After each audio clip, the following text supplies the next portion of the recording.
Et sa première réaction, c'est « Ah ouais, vous êtes noir ?» Hello, j'espère que tu vas bien. Aujourd'hui, on se retrouve pour parler d'un nouveau défi, la discrimination, qui existe aussi bien dans nos pays d'origine qu'à l'étranger. Et je décide d'en parler parce que il y a quelques jours, j'ai discuté avec des amis et pendant qu'on discutait, il y a une personne qui évoquait le fait que quand tu es dans ton pays d'origine, tu sais que tu es différent, pas plus, pas moins, ça ne te dérange pas, ça ne dérange personne. Et voilà, il n'y a pas de souci. Mais quand tu arrives dans un autre pays, c'est à ce moment que tu te rends compte que tu es différent. De par ta couleur de peau, de par ton expression, de par tes qualités, tes valeurs. Bref, ça peut être un avantage ou un inconvénient pour toi. Lorsqu'on immigre à l'étranger, on se prépare. On prépare ses plans, ses projets, on se prépare professionnellement, matériellement, financièrement. On prépare ses valises, on prépare sa nourriture. Bref, on se prépare sur tous les plans, sur tous les aspects. Mais il y a un aspect qu'on oublie souvent de bien préparer, c'est le mental. L'aspect psychologique qu'on néglige souvent. On se dit non, ça va aller. C'est bien vrai, on ne connaît pas les réalités, on ne connaît pas les situations qu'on va rencontrer sur le terrain. Bah, on peut un peu banaliser, mais il est important de préparer cet aspect parce qu'il y a des évidences en fait. Il y a des situations qui sont plus ou moins grandes en fonction du pays dans lequel tu te retrouves. Il y a des différences culturelles, des choses vraiment évidentes qu'on ne peut pas nier. Je vous laisse à regarder la vidéo suivante et après ça, on va discuter. I come here today to talk about how I feel, and I feel like that we are treated differently than other people, and I don't like how we're treated, and just because of our color doesn't mean anything to me. I believe that You're doing great. You're doing a great job. And don't stop. Do not stop.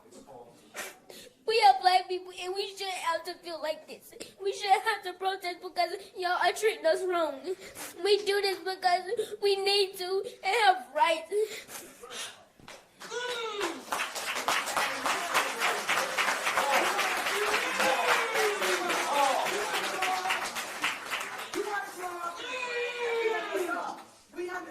Go ahead. Let her talk. Go ahead. I've been born and raised in Charlotte, and I never felt this way till now. And I can't stand how we're treated. And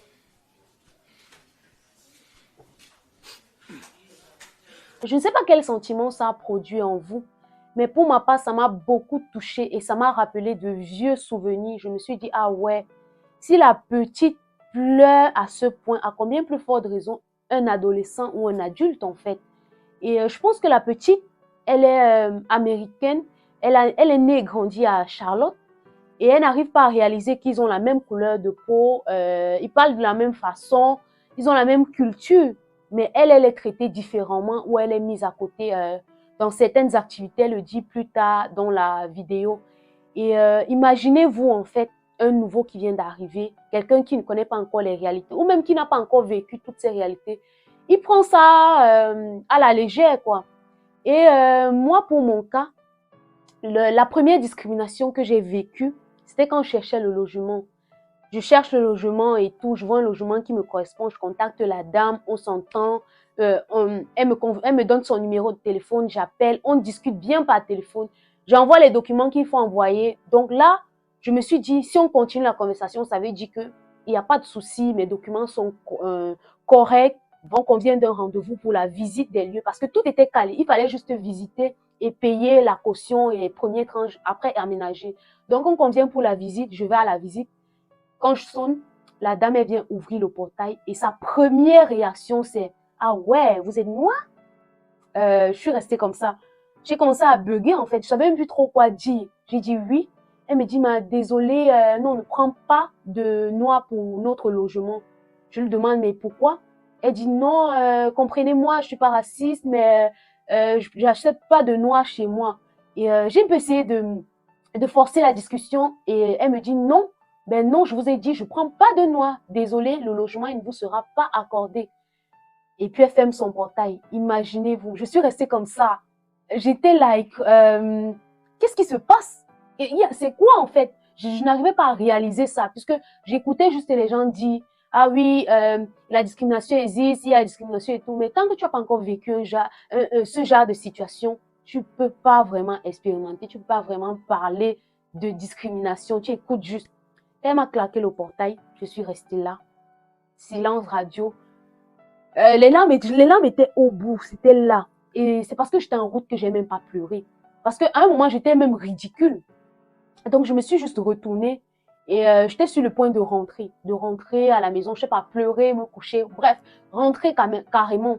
Mais je me suis rappelé, en fait, j'ai les papiers, les documents que j'ai photocopiés, tout ce qu'elle m'a demandé de venir avec, j'étais venue avec. Pourquoi est-ce que je vais rentrer?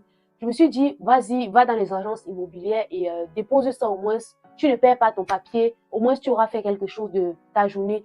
Et pendant ce moment, en fait, il est important de se souvenir pourquoi on recherche un logement. Est-ce que c'est parce que la dame, elle m'a peut-être dit non, elle ne prend pas de noix, que je vais dire non, je ne peux pas trouver le logement. Ou alors c'est parce que, je sais pas, c'est parce que mon dossier n'est pas passé chez elle, que non, forcément, tous les bailleurs sont pareils. Non, je ne vais pas me décourager à cause d'elle. Donc, j'ai continué ma journée et puis elle est passée. Et la deuxième scène de discrimination que j'ai vécue, c'était pendant mon job d'été. Je faisais un job de ménage et je nettoyais les maisons de camping.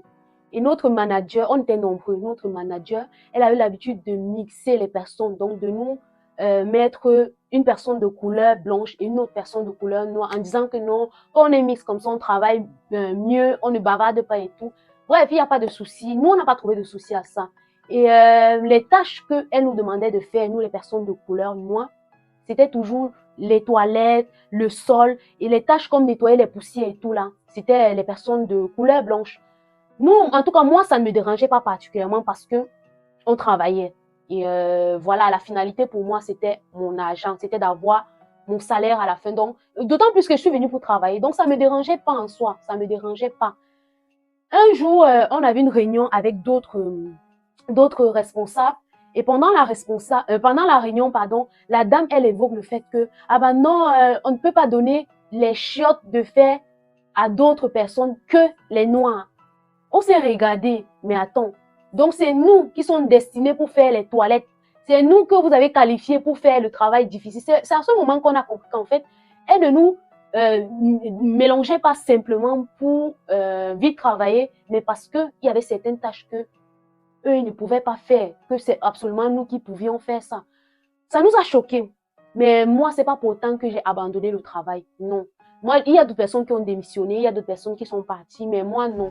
Parce que je me disais, j'ai trouvé ça. Je vais pas partir maintenant. C'était encore en plus bien payé, tout frais de transport payé. Donc, pourquoi est-ce que je vais partir? Moi, j'ai continué à travailler, j'ai regardé à l'objectif, j'ai regardé la finalité. Et de toutes les façons, même la Bible dit que fortifie-toi, prends courage. Ne sois pas effrayé, car l'Éternel, ton Dieu, est avec toi, où que tu ailles. Et moi, je vais ajouter, quoi que tu fasses. Donc, je vois pas pourquoi je vais, à cause du fait qu'on m'a dit non, tu es blanc, non, tu es noir, non, tu ne parles pas très bien français. Je vois pas pourquoi je vais abandonner. Je vois pas pourquoi je vais dire non, c'est pas pour moi. En tout cas, c'est même quand il y a la difficulté que c'est pour moi là-bas. Je sais pas pour vous, mais quand c'est trop évident là, je me pose les questions. Je me dis, il y a un danger ici là. Et ne venez pas attraper ma veste. Quand ça ne va pas, moi-même je fuis. Donc, si vous rencontrez ce genre de situation, si vous rencontrez la discrimination, si vous venez d'arriver, sachez que vous allez rencontrer ça déjà. Sachez que peut-être pas directement au début, peut-être pas de la même manière que moi, mais vous allez rencontrer ça. Et que ça ne vous effraie pas, que ça ne vous fasse pas oublier l'objectif pour lequel vous êtes là. Et même les personnes qui rencontrent ça actuellement, prenez courage, parce que si vous êtes où vous êtes actuellement, c'est le Seigneur qui en a voulu ainsi. Et il va vous donner le moyen, la force, le courage de vous en sortir. D'ailleurs, il est avec vous. Donc, je vois pas pourquoi vous allez abandonner ça. Et pour ceux qui ne vivent pas forcément cette histoire, c'est la réalité ici, là. Ça existe en fait, ça existe. Dans d'autres pays, c'est plus amplifié. Bref, on te crache ton visage comme ça. Dans d'autres pays, c'est un peu plus masqué. Il faut avoir le discernement, le temps pour pouvoir connaître que ici, on te traite de ceci, ici, on te traite de cela. Mais c'est pas pour autant que tu vas tout foutre en l'air en fait. Donc moi, c'est comme ça que à chaque situation de discrimination, j'en ai vécu d'autres, j'en ai vécu plein d'autres. C'est comme ça qu'à chaque situation de discrimination, ça me choque à l'instant, ça me fait mal. Mais c'est à toi de calmer ça en fait, c'est à toi de tempérer, c'est à toi de te dire, ce n'est qu'une parole. Du moment que ça ne me touche pas, du moment que ça n'a pas atteint à mon corps physique, voilà, moi je laisse passer. En tout cas, pour mon cas, moi je laisse passer. Moi, ça glisse sur mon dos comme le dos du canard. Je me dis, je m'en fous. Je regarde à mon objectif, je regarde à mon salaire et le reste là, tout ce que vous faites derrière là, ça ne me concerne plus. Donc, si vous vivez une situation pareille, prenez courage, fortifiez-vous, rappelez-vous de ce pourquoi vous êtes là-bas.